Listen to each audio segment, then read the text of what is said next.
एक बार बुद्ध एक वन से गुजर रहे होते हैं। बुद्ध देखते हैं कि 3 व्यक्ति बुद्ध की ओर दौड़े हुए आ रहे हैं।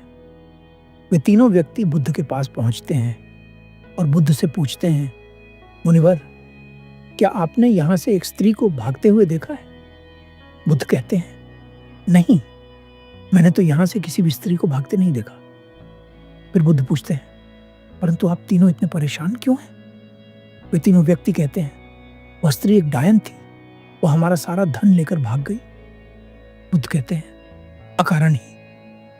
वे व्यक्ति बताते हैं, हम आमोद प्रमोद के लिए धन लाए थे, परंतु उसने हमें मदिरा पिलाकर बेहोश कर दिया, जिसके बाद उसने हमारा सारा धन चुरा लिया और वहां से भाग गई। बुद्ध मुस्कुराते हुए कहते हैं, चलो अच्छा है, उसने तुम्हारा बोझ कम कर दिया। उन तीनों व्यक्तियों में से एक क्रोधित होकर कहता है, अरे, तुम हमारा उपहास उड़ा रहे हो। तुम्हें पता भी है कि वह धन कितना था? इतना धन तुमने आज तक अपने स्वप्न में भी नहीं देखा होगा। वह व्यक्ति नहीं जानता था कि बुद्ध बनने से पहले सिद्धार्थ एक राजा के पुत्र थे, जिनके पास धन की कोई सीमा नहीं थी। एक व्यक्ति चिंतित होकर कहता है, परंतु यह कैसे हो सकता है? धन तो उसने हमारा कल रात लूटा था। आप ये क्यों कह रहे हैं कि वह अभी भी हमारा धन लूट रही है?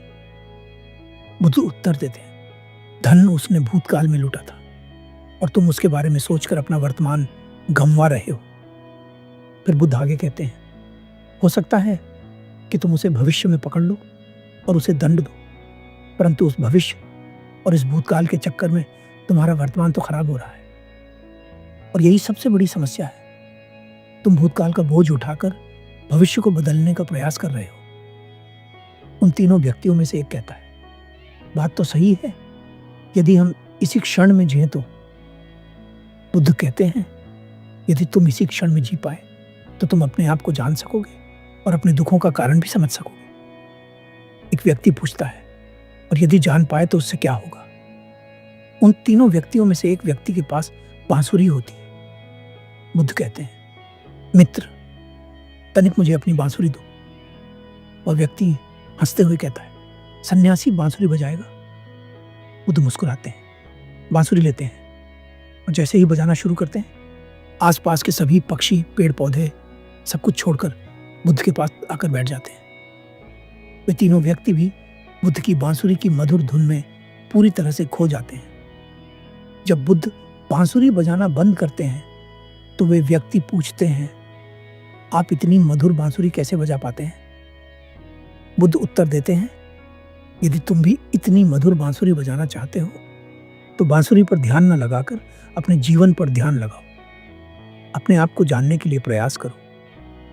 बुद्ध उन्हें बांसुरी वापस देकर वहां से चल देते हैं। उनमें से एक व्यक्ति दौड़कर बुद्ध के चरण पकड़ लेता है और कहता है, मुनिवर, क्या आप मुझे बांसुरी बजाना सिखाएंगे? बुद्ध मुस्कुराकर कहते हैं, अवश्य, परंतु मैं तुम्हारा सारा अहंकार भी छीन लूंगा, क्योंकि जब तक अहंकार है तब तक संगीत नहीं निकल सकता। फिर बुद्ध अंत में कहते हैं, तुम हर क्षण गरीब हो रहे हो। वह धन है तुम्हारा समय, वह धन है तुम्हारा वर्तमान, जिसे तुम भूतकाल और भविष्य के चक्कर में खो रहे हो। धन्यवाद।